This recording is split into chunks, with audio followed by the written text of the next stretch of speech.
உங்கள் ஜெபங்களுக்கு பதில் கிடைக்கவில்லையா? இந்த 3 காரியத்தை செய்யுங்க, நிச்சயமாய் பதில் வந்துவிடும். விசுவாசம் மற்றும் ஜெபம் ஆகிய இரண்டும் மிக முக்கியமான தூண்களாக கருதப்படுகின்றன. ஒன்று, விசுவாசம் என்றால் என்ன? விசுவாசம் என்பது வெறும் நம்பிக்கை மட்டுமல்ல, அது ஒரு செயல். மார்க் 11:23-24 வசனங்களே இதற்கு அஸ்திபாரம். நீங்கள் எதை கேட்கிறீர்களோ அது உங்களுக்கு கிடைத்து விட்டது என்று விசுவாசித்தால் அது உங்களுக்கு உண்டாகும். இருதயத்தில் விசுவாசித்தல். விசுவாசம் என்பது மூளை அறிவில் ஏற்படுவது அல்ல, அது மனிதன் அறிவில் இருதயத்தில் உருவாக வேண்டும். அறிக்கை செய்தல். உன்னிடத்தில் என்ன இருக்கிறதோ அதை நீ சொல்லாதே, உனக்கு என்ன வேண்டுமோ அதை சொல். உங்கள் வாயின் வார்த்தைகளுக்கு விசுவாசத்தை உருவாக்கும் சக்தி உண்டு. இரண்டாவதாக, விசுவாச ஜெபத்தின் விதிகள்.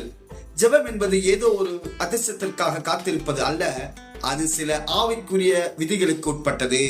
தேவனுடைய வார்த்தையின்படி ஜெபித்தல். ஒரு காரியத்திற்காக ஜெபிக்கும் அது குறித்து வேதாகம் என்ன சொல்லுகிறது என்பதை உறுதிப்படுத்திக் கொள்ள வேண்டும். தேவனுடைய வார்த்தையே அவருடைய சித்தமாகும். பெற்றுக்கொண்டோம் என்று நம்புதல். ஜெபம் செய்து முடித்த உடனே பதில் கண்ணுக்கு தெரியாவிட்டாலும் நான் அதை பெற்றுக்கொண்டேன் என்று நம்ப தொடங்க வேண்டும்.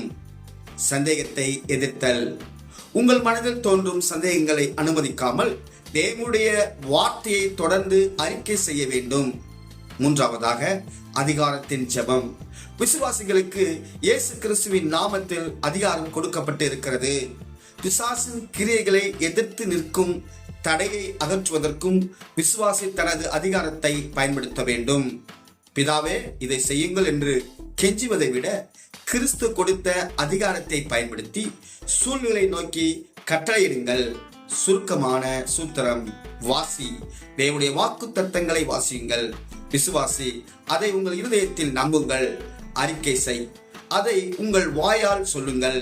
செயல்படு. அதில் பதில் கிடைத்து விட்டது போல செயல்படுங்கள். நிச்சயமாக உங்களுக்கு பதில் கிடைத்துவிடும். விசுவாசிக்கிறவர்கள் ஆமென் என்று சொல்லலாம்.